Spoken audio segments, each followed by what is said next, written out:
नमस्कार। सनातन धर्म की जय हो, भारत माता की जय हो। आबादी के हिसाब से दुनिया के दूसरे बड़े देश और लोकतंत्र के हिसाब से दुनिया का सबसे बड़े देश में जो महापर्व चल रहा है, जो चुनाव चल रहे हैं, अब वे अपने अंतिम चरणों में हैं। 25 और 1 तारीख को 57 सीटों पर चुनाव होंगे। करीब 114 सीटें पर जो शेष हैं उन पर चुनाव होंगे और 429 सीटों पर करीब चुनाव हो चुके हैं। इतने बड़े देश, इतने बड़े लोकतंत्र के महापर्व पर करीब 98 करोड़ लोगों ने मतदान, जो मतदाता हैं वो उनको मत देना था। इसमें पूरी दुनिया की नज़रें इसके ऊपर हैं। कितना बड़ा चुनौतीपूर्ण कार्य है ये चुनाव आयोग के लिए। यह दुनिया देखती भी है, समझती भी है।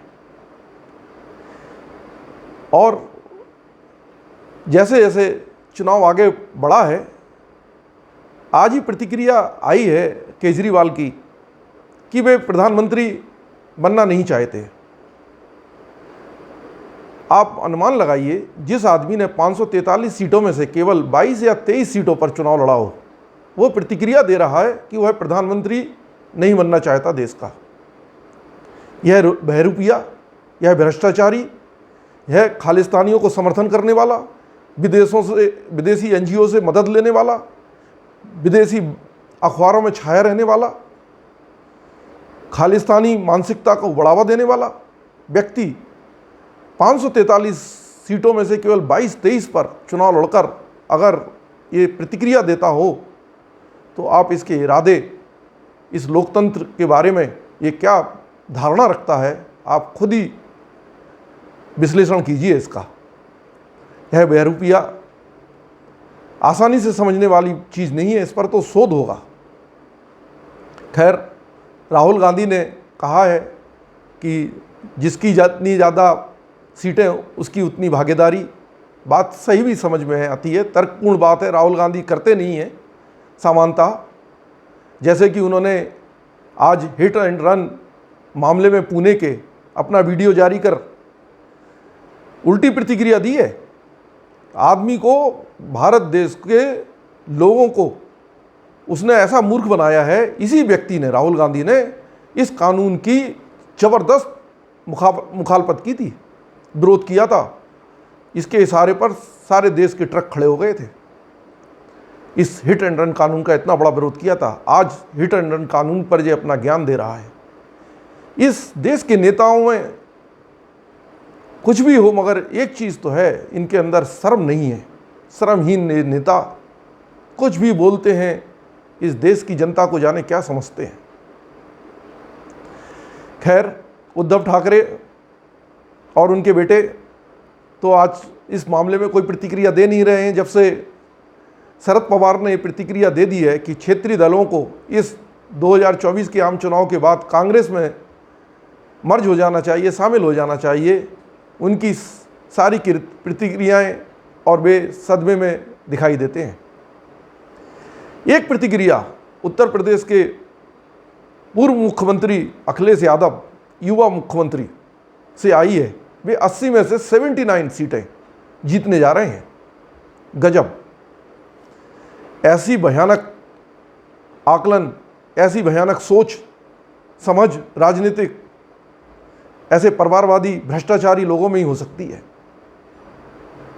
वे जनता के भावों को इस तरह से उसकी समीक्षा करते हैं। आप विचार करिए,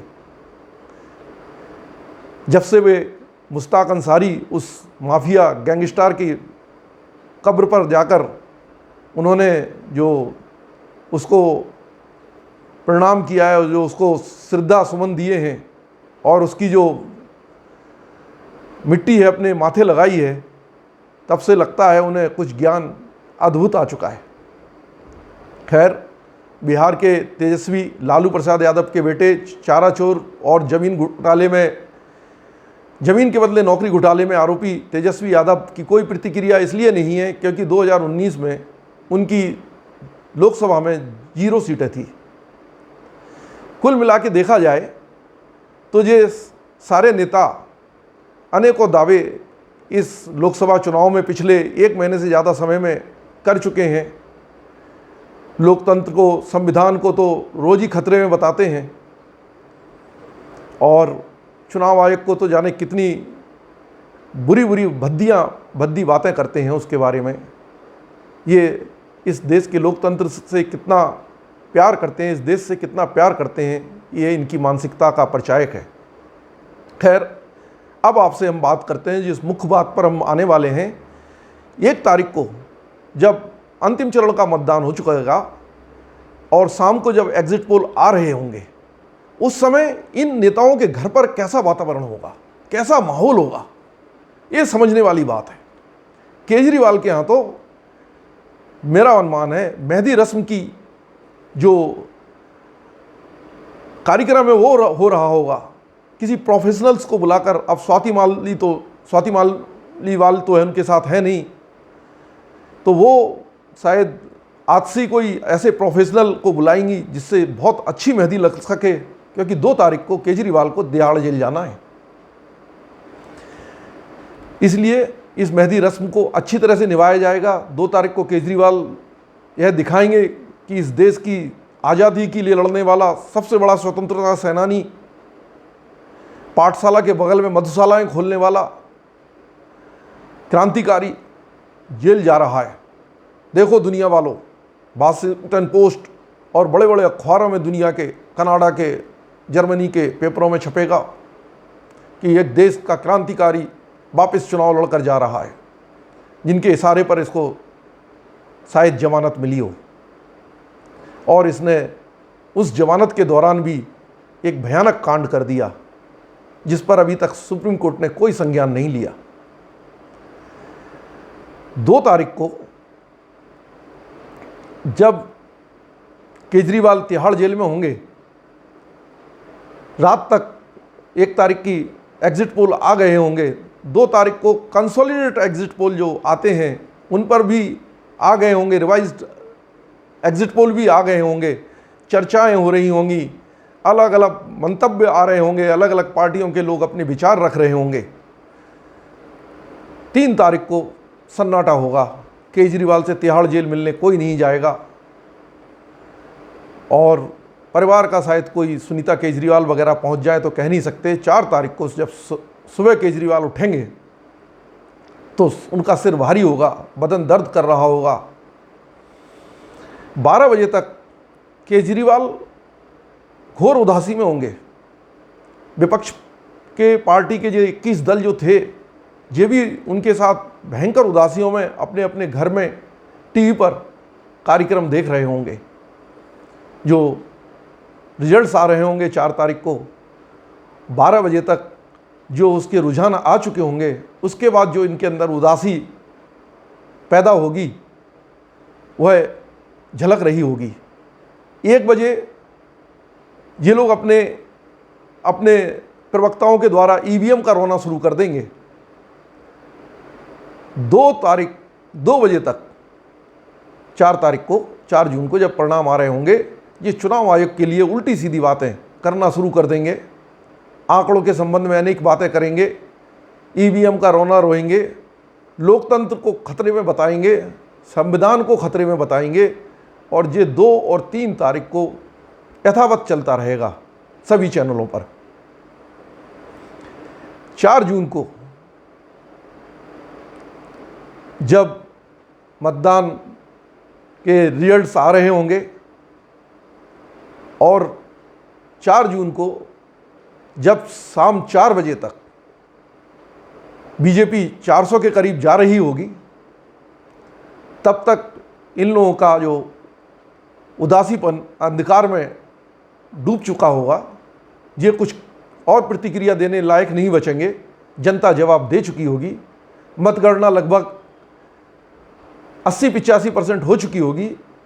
सब कुछ साफ सुथरा हो चुका होगा। किसकी सरकार बन रही है, कितनी सीटें आ रही हैं, किसने किसको वोट दिया। और 5 बजे फिर एक बार विपक्ष का रोना धोना, अपने तरीके से विश्लेषण, अलग अलग चैनलों पर उनके प्रवक्ताओं का आरोप प्रत्यारोप चलता रहेगा। 6 बजे जब बीजेपी के केंद्रीय कार्यालय में भंडारा होगा, यानी मिष्ठान वितरण होगा, तो ये सवारे लोग टीवियां को बंद कर घर में कुछ ऐसा पेय ले रहे होंगे जिससे इनके दुख दर्द, हाथ पैरों में दर्द की शिकायत, शरीर में जो परेशानियां हो रही हैं, जो सिर दर्द हो रहा है, वो ठीक हो सके। 7 बजे तक तो अनुमान है कि राहुल गांधी, वो यहाँ तो इलाज कराते नहीं हैं भारत में, बैंकॉक और थाईलैंड रवाना हो चुके होंगे मालिश वगैरह कराने के लिए, और वहाँ से ही वो आगे इटली के लिए प्रस्थान करेंगे। तो ये रहा साहब जो अंतिम चरण के मतदान के बाद जो सीन दृश्य जो पैदा होगा विपक्षी पार्टियों में, और विशेषकर केजरीवाल के लिए, तो आप अनुमान लगाइए। आप भी अपनी प्रतिक्रिया दीजिए। अच्छा लगे तो इस वीडियो को शेयर कीजिए, लाइक कीजिए, और अपनी प्रतिक्रिया में यह लिखिए कि किसको कितनी सीटें मिल सकती हैं। धन्यवाद। भारत माता की जय हो।